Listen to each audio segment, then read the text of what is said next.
शुरू से ही बता रहे हैं, ठीक है। मार्कंडेय ऋषि जी थे जिन्होंने यह माता नर्मदा का परिक्रमा उठाया था। उन्होंने जल हाथ में रख करके संकल्प लिया कि हे माते, दोनों टाइम आपकी घाट की आरती करूंगा, एक टाइम भोजन करूंगा, जहां संध्या हो जाएगी मैं वहां विश्राम करूंगा। ऐसा बोल करके उन्होंने पूरा परिक्रमा किया। 3 साल 3 महीना 13 दिन लगाए उन्होंने अपने परिक्रमा में। जगह जगह उनकी तपस्थली बनी। 3 साल 3 महीना 13 दिन। तभी मार्कंडेय ऋषि जी ने ऐसा कहा कि मैं मार्कंडेय ऋषि माता नर्मदा का परिक्रमा सबसे पहले कर चुका हूँ।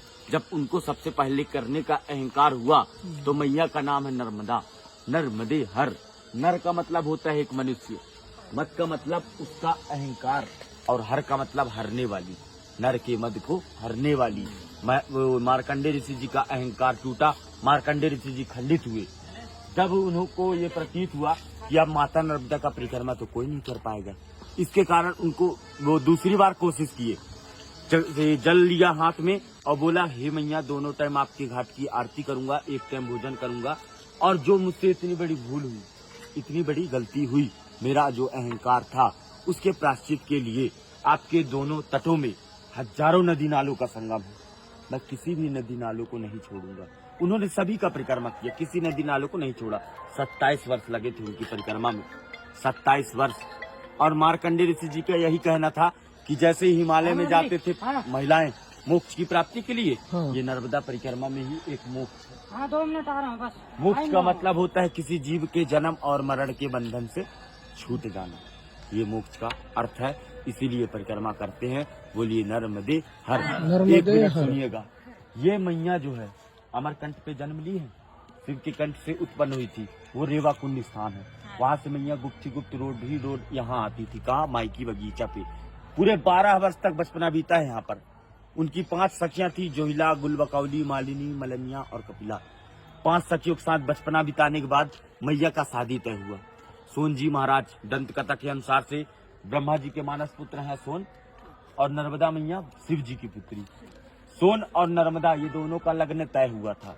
24 किलोमीटर दूर जो माई का मंडप है, वहाँ मैया तैयार हो रही थी, वस्त्र श्रृंगार कर रही थी।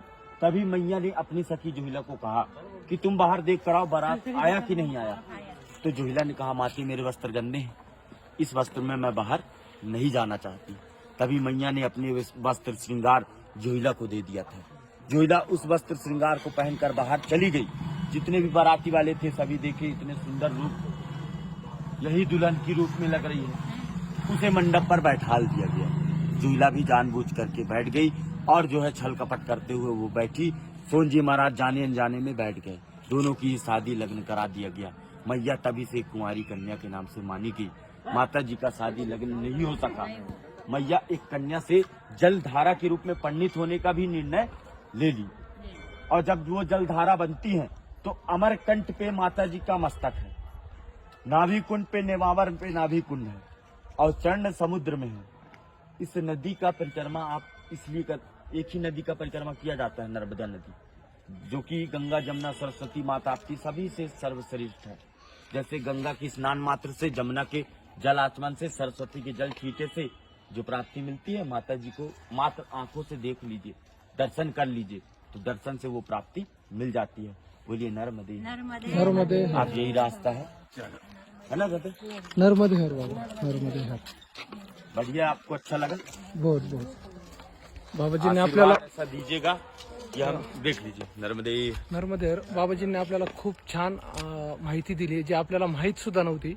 तर सगळ्यांनी एकदा म्हणूया, नर्मदे हर हर। हर। जय हो मैया, आपका अच्छे से पार लगे, घर द्वार में कभी परेशानी ना आए। नर्मदे हर। नर्मदे।